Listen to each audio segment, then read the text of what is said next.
Bueno, ¿cómo estáis? Hoy voy a hablar de la autoestima. Me habéis pedido que hable de ella un poco por pensar vosotras mismas en vuestra autoestima, también las que sois madres, por cómo trabajar la autoestima con vuestros hijos. Y para hablar de este tema, que es apasionante realmente, voy a hacer como una especie de recorrido, un cuento, un recorrido, porque tiene un recorrido la creación de la autoestima.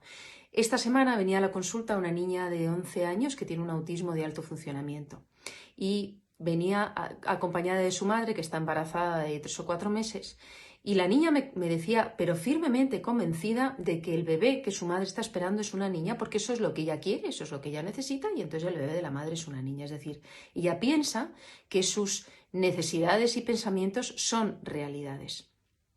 Esto lo pensamos todos cuando nacemos. Imaginar que que nacemos a un mundo complicado, pero que nosotros cuando nos creamos dentro de un vientre materno, un vientre que nos alimenta sin que tengamos que pedir la comida, no tenemos ni que respirar.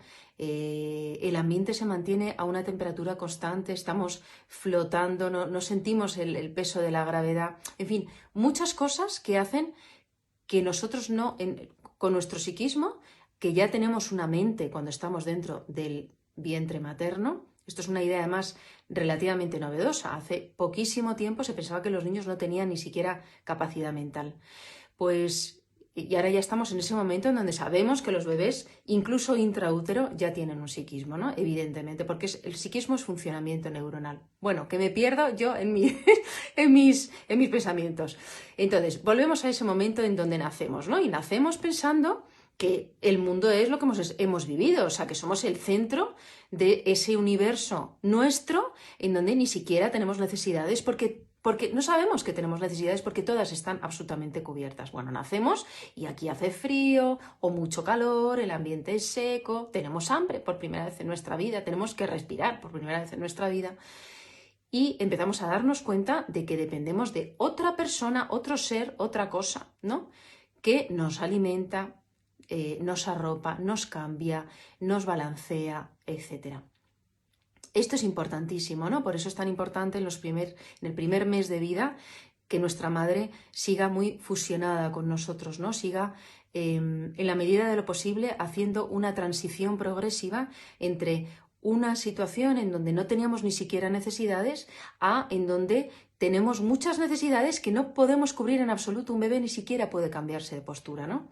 Entonces dependemos completamente de un otro y ni siquiera sabíamos que había un otro. O sea, el tránsito es complicado. Y por eso es tan importante que el primer mes de vida o los primeros meses de vida la madre esté fusionada con las necesidades del bebé, ¿no? Que esté psíquicamente bien y pueda pensar si el niño llora, por qué llora, qué puede necesitar. Luego, la madre evidentemente empieza a hacer su vida y empieza a alejarse progresivamente de su hijo. Y este alejarse lo que conlleva es que esas necesidades del bebé no son inmediatamente cumplidas. Se empiezan a producir pequeñas frustraciones. Pues ahora tengo que llorar un poco más para que me den de comer. Pues ahora resulta que tengo que llorar también un poco más o esperar a que me cambien de postura, o tengo yo que empezar a esforzarme en cambiarme de postura, levantar el cuello, en sentarme, en probar sabores nuevos. O sea, pequeñas frustraciones tolerables. No se puede dejar a un bebé llorar infinitamente y no atenderle porque eso también produce daño.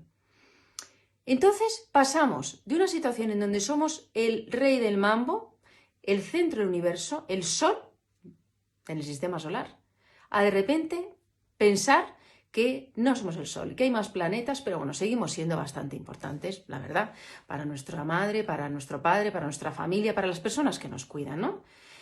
Pero con progresivas frustraciones, es decir, esas personas que me cuidan, según yo voy creciendo y voy teniendo más capacidad cognitiva, mental, emocional, van creando situaciones en donde yo me tengo que ir responsabilizando de mis cosas.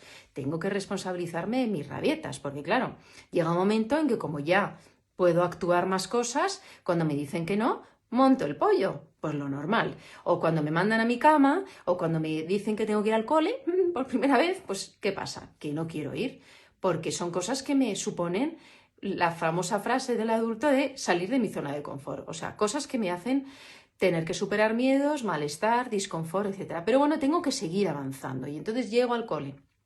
Y en el cole resulta, en mi casa sí que, bueno, yo entiendo que no soy el sol del universo, pero en mi casa sí que soy alguien muy importante. Entonces llego al cole y en el cole pues soy uno más. Ya está, me tengo que buscar la vida. Y si quiero tener amigos, tengo que ser graciosa.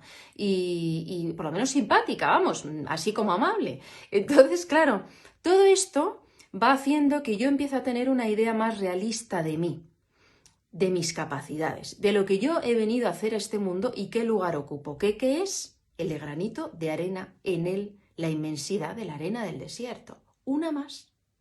Y esto que parece duro de aceptar es la realidad y es lo que le tenemos que enseñar a nuestros hijos y es lo que tenemos que aprender nosotras si nos ha costado entenderlo. Detrás de este tema, detrás de esta creencia de que somos...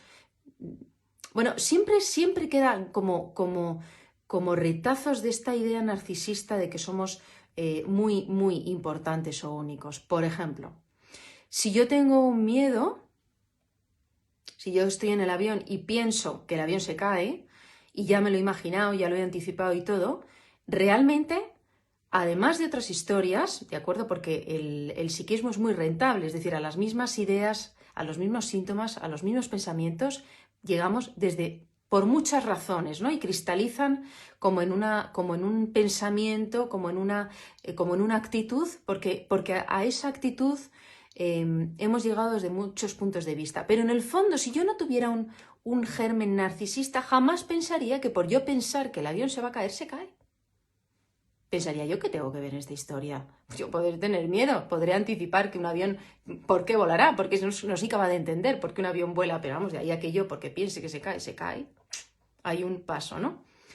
Entonces, cuando hablamos de autoestima, hablamos de que necesitamos haber ocupado un lugar primordial al nacer para nuestra madre, fundamentalmente, o la persona importante en los primeros meses de vida, que nos ha criado, que nos ha alimentado, que nos ha dado su cariño, y que luego hemos tenido que ser frustrados, pero suficientemente despacito, es decir, que lo hayamos podido soportar, porque si nos han frustrado a lo bestia, también desarrollamos unos mecanismos de defensa porque no lo podemos tolerar, porque no tenemos la capacidad, no es que no nos dé la gana, es que no tenemos la capacidad para tolerarlo. Si nos dejan llorar infinitamente porque nuestra madre está deprimida y no nos atiende, pues nosotros ¿qué vamos a creer? Que nuestras necesidades no son importantes, que qué lugar ocupamos en el mundo, pues ninguno, que no tenemos ningún valor, que no tenemos derechos. Entonces, esto de la autoestima no es tan fácil y en la crianza es fundamental tenerlo en la cabeza. No por darle todo a nuestros hijos van a ser más felices, ni nosotras somos mejores madres. No por haberlo tenido todo en la infancia significa que vayamos a ser personas más fuertes, porque vamos a ser muy fuertes aparentemente, pero cuando el mundo nos devuelva la realidad, y es que no somos más que un granito de arena, nos vamos a tambalear y a caer. Pero es verdad que hemos tenido que ser amados incondicionalmente, hemos tenido que ser lo más importante para esa figura que nos cuidaba en los primeros momentos de nuestras vidas. Bueno, espero que os guste este vídeo. Es